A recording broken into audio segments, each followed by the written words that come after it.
സംസ്ഥാന സ്കൂൾ കലോത്സവത്തിൽ മൂന്നാം ദിനവും കണ്ണൂരിൻ്റെ ആധിപത്യം തുടരുകയാണ്. 474 പോയിന്റുമായി കണ്ണൂർ മുന്നിലാണ്. വിശദാംശങ്ങളുമായി ഇപ്പോൾ മേഘ ചേരുകയാണ്.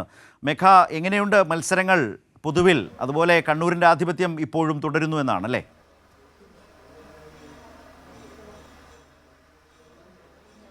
ശരത്ത്, കലോത്സവത്തിന്റെ മൂന്നാം ദിനവും മത്സരങ്ങൾ പുരോഗമിക്കുന്നു. ഗ്ലാമർ മത്സരങ്ങളാണ് ഇന്നത്തെ ദിവസവും നടക്കുന്നത്. ശരത്ത് സൂചിപ്പിച്ചതുപോലെ തന്നെ നിലവിലെ ജേതാക്കളായ കണ്ണൂരിന്റെ ആധിപത്യമാണ് ഇപ്പോഴും തുടരുന്നത്. 474 പോയിന്റുമായാണ് കണ്ണൂർ ജില്ല ഒന്നാം സ്ഥാനത്ത്. തൊട്ടുപുറകെ തന്നെ തൃശ്ശൂരും അതിനു പിന്നിലായി കോഴിക്കോട് ജില്ലയും ഉണ്ട്. ഏതായാലും 2 ദിവസം കൂടി മത്സരം ബാക്കി നിൽക്കുന്നു. ഈ പോയിന്റ് നിലയൊക്കെ തന്നെയും മാറി മറിയും എന്നത് തീർച്ചയാണ്. ഏതായാലും ഗ്ലാമർ ഇനങ്ങൾ തന്നെയാണ് ഇന്നത്തെ ദിവസം പുരോഗമിക്കുന്നത്.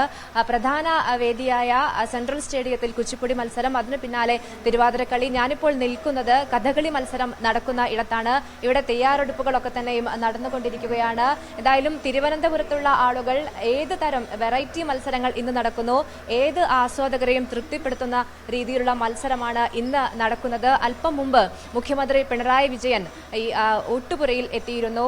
ഏതായാലും അദ്ദേഹം പായസവും കഴിച്ചുകൊണ്ടാണ് അവിടെ നിന്നും മടങ്ങിയിരിക്കുന്നത്. മന്ത്രിമാരായ ശിവൻകുട്ടി,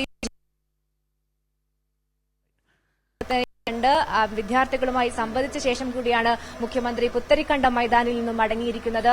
ഏതായാലും ഇന്നത്തെ ദിവസം രാവിലെ കാഴ്ചക്കാർ കുറവാണെങ്കിലും വൈകുന്നേരത്തോടു കൂടി തിരുവനന്തപുരത്തെ പ്രധാന വേദികളൊക്കെ തന്നെയും നിറഞ്ഞു കവിയും എന്നത് തീർച്ചയാണ്. ശരി, മേഘയാണ് തത്സമയ വിവരങ്ങൾ നൽകിയത്. അപ്പോൾ തന്നെ നമ്മൾ കണ്ടത് ഊട്ടുപുരയിലേക്ക് അല്ലെങ്കിൽ പാചകപ്പുരയിലേക്ക് മുഖ്യമന്ത്രി എത്തിയതാണ്. ഉച്ചയൂണിൻ്റെ സമയമാണ്. ആ തിരക്കിൽ സംസ്ഥാന കലോത്സവത്തിൽ അവിടേക്ക് മുഖ്യമന്ത്രി വിദ്യാഭ്യാസ മന്ത്രിക്കൊപ്പം എത്തുകയായിരുന്നു. കണ്ണൂർ പോയിന്റ് പട്ടികയിൽ മുന്നിൽ തന്നെയാണ്. വലിയ ശക്തമായ മത്സരം തൃശ്ശൂരും മറ്റു ജില്ലകളുമായി ഇപ്പോൾ നടക്കുകയും ചെയ്യുന്നു.